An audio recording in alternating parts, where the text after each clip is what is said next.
So he's been asked, what is the worst part of your personality, and what would you like to change?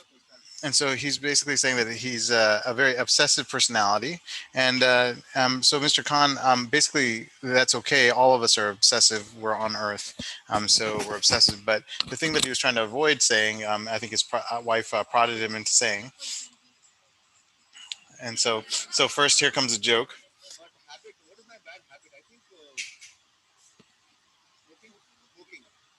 So here you go. And that's basically it. You got the smoking habit. Now, here is a guy who was able to conquer basically everything that he needed to conquer in life at a very early age. And here is his wife with the pursed lips, meaning the sign of disapproval, and him with also the sign of disapproval.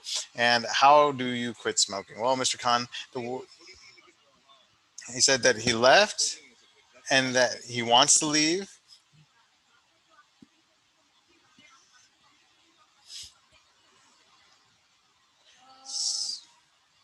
So now, his wife is going to go into other things, but he basically tried to quit and he couldn't quit. And what was the reason behind this? Well, Nishkan, I have an answer for you. And the reason is because basically those receptors and those dopamine receptors and those nicotinic receptors are increasing in the brain. And when they increase in the brain, this is what actually happens. So I'm going to actually do a new share here, and I'm going to show you why this actually takes place and how he can quit. But before I do that, I'm going to just put in this plug, and this is actually what has all the answers um, right here.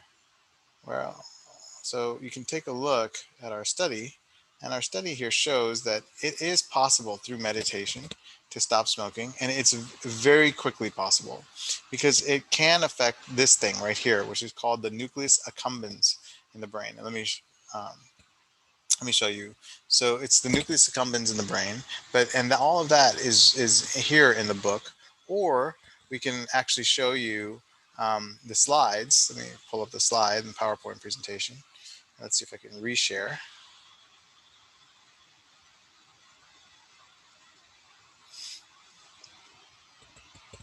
And you reshare, you can see these slides where basically you have the brain in meditation and the brain at rest. So here's meditation, here's rest. And basically, you see here that this is an incredible amount of increased activity here on this side. So there's increased activity here and then decreased right here. And that's what meditation does.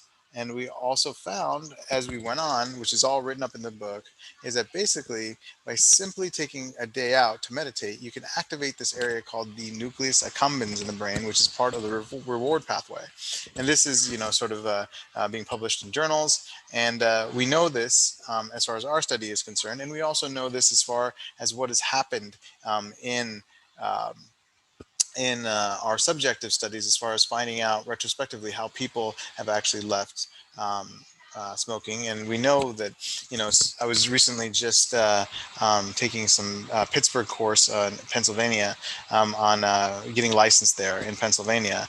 And one of the things that stood out is that, for opioid reduction, meditation is a proven way to decrease your use of opioids. But it's not so well taught because number one is that it's a foreign thing. So why have I introduced Amir Khan here? Because it's something that's familiar to you, and now something that's unfamiliar to you, and putting it both together and putting something familiar and unfamiliar, and hopefully that will trigger a thought process that, oh, maybe I can try this. So that's the honest thought here.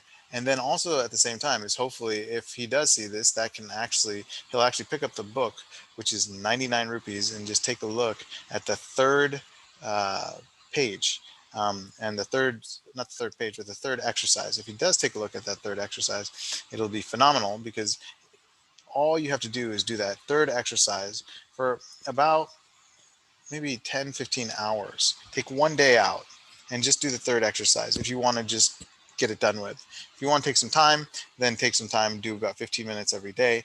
But for me, it took about 10 to 15 hours to just simply focus on that exercise, and it stopped immediately. So basically, what there is from an ancient perspective, they say that there's a karma debt.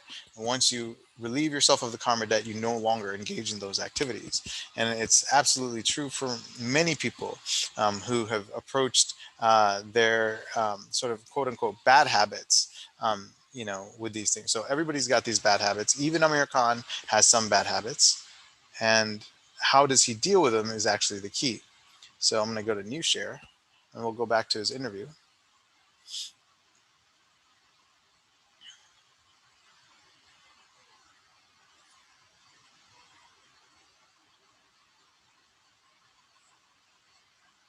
I'll go back to the screen share.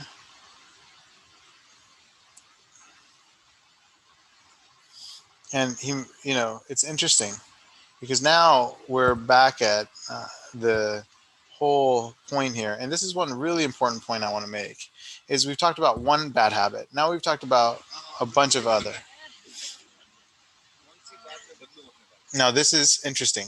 There's the look to the left, and then there's the pursed lips again here, and she's trying to be kind, and then she lists off the names.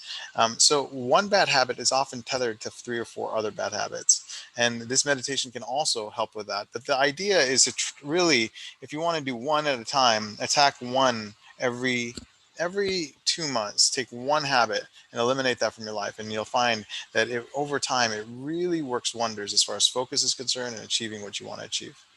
All right, thank you so much.